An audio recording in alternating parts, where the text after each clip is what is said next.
Fala aí, moçada, tudo certo? Beleza? Legal estar aqui com vocês mais uma vez para a gente tratar das questões de Grêmio e para falar do time que vai jogar contra o Fluminense, para falar dele. Jeromel, ele está de volta. Te inscreve aqui no canal, deixa o like aqui no vídeo e ativa as notificações. Quando acabar o vídeo, vai lá na KTO.com, faz o teu cadastro, utiliza o cupom Pfeiffer e ganha 20% de bônus no teu primeiro depósito. Tá chegando aí a rodada do Campeonato Brasileiro, tem muita coisa para apostar, tem muita coisa para brincar. Tem jogo do Campeonato Brasileiro até terça-feira, então tem muita coisa para brincar lá na KTO. Então vai lá, faz o teu cadastro, utiliza o cupom Pfeiffer e ganha 20% de bônus no primeiro depósito. É na KTO que a diversão acontece. Vamos lá, moçada!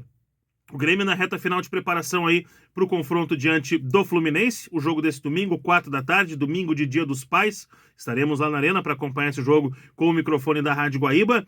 E o técnico Renato Portaluppi preparando o time.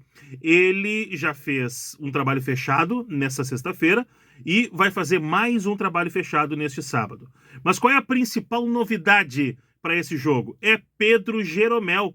Jeromel finalmente será relacionado para uma partida.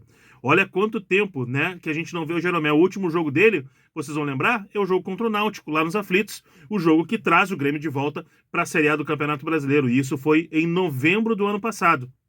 De lá para cá, o que aconteceu? Aliás, foi em outubro, né, do ano passado, foi antes da Copa do Mundo, claro.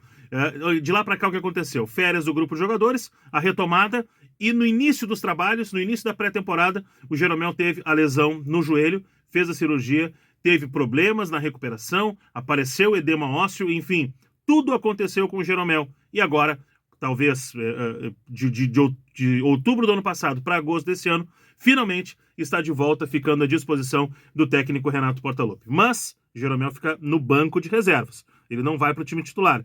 Agora, se o jogo estiver numa situação que o Grêmio tenha conseguido resultado, se encaminhar para uma situação tranquila, o Renato deve dar um presente para o torcedor do Grêmio e colocar o Jeromel em campo na partida diante do Fluminense. Agora, como a gente falava ontem, as questões elas vão se definindo no time do Grêmio. Rodrigo Eli deve, de fato, fazer a sua estreia como zagueiro para atuar ao lado do Bruno Alves e lá na frente o João Pedro vai jogar. Agora a questão que fica é, que tipo de esquema o Renato vai utilizar?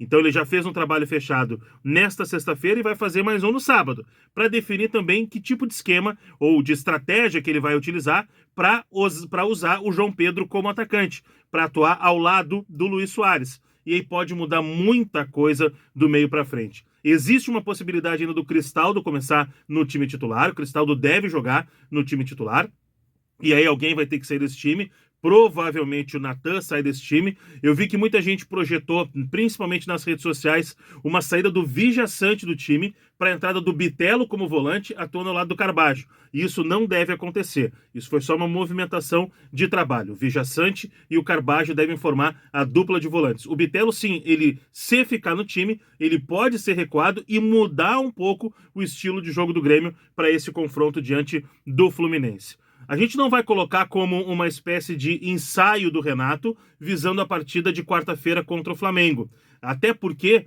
muita coisa vai ser diferente do jogo contra o Fluminense para o jogo contra o Flamengo. Muita coisa vai mudar. E principalmente na questão de pensamento do Grêmio. Né? Vendo o que aconteceu com o Flamengo diante do Olímpia, a maneira como o Flamengo perdeu para o Olímpia, o Renato certamente vai montar a estratégia de jogo, que deve ser diferente dessa estratégia que ele vai montar para jogar em casa diante do Fluminense. Aliás, para esse jogo contra o Flamengo, vamos colocar que o Grêmio viaja na terça-feira para o Rio, joga na quarta contra o Flamengo e na quinta o Grêmio vai para São Paulo. Fica quinta, sexta e sábado em São Paulo. Na sexta e no sábado vai treinar lá no CT do Corinthians. E no sábado, depois do treino, viaja para Santos para jogar domingo contra o Santos e retorna para Porto Alegre na segunda-feira. E sabe o que pode acontecer de novidade nessa viagem aí? Informação trazida pelo meu colega César Fabres. Luan pode aparecer na delegação. Existe uma projeção do Luan fazer a sua reestreia com a camisa do Grêmio no dia 26 contra o Cruzeiro na Arena. Mas a evolução do Luan nos treinamentos tem sido observada de uma maneira especial pela comissão técnica do Grêmio. E o pessoal está vendo que existe sim uma possibilidade do Luan integrar a delegação e, se for o caso, acabar entrando em campo na partida diante do Santos no outro final de semana. Bom, mas isso é assunto que a gente vai retomar na próxima semana. O fato é que o Grêmio está se preparando, O Grêmio está quase pronto para esse confronto diante do Fluminense, vai fazer mais um treinamento, porém, Rodrigo Eli e João Pedro devem fazer as suas estreias com a camisa do Grêmio e o Pedro Jeromel vai aparecer entre os relacionados para essa partida. E a gente vai ficar atento a tudo, trazendo todas as informações para vocês aqui no canal. Então te inscreve aqui no canal, deixa o like aqui no vídeo e ativa as notificações. Valeu, obrigado pela companhia e até o próximo vídeo.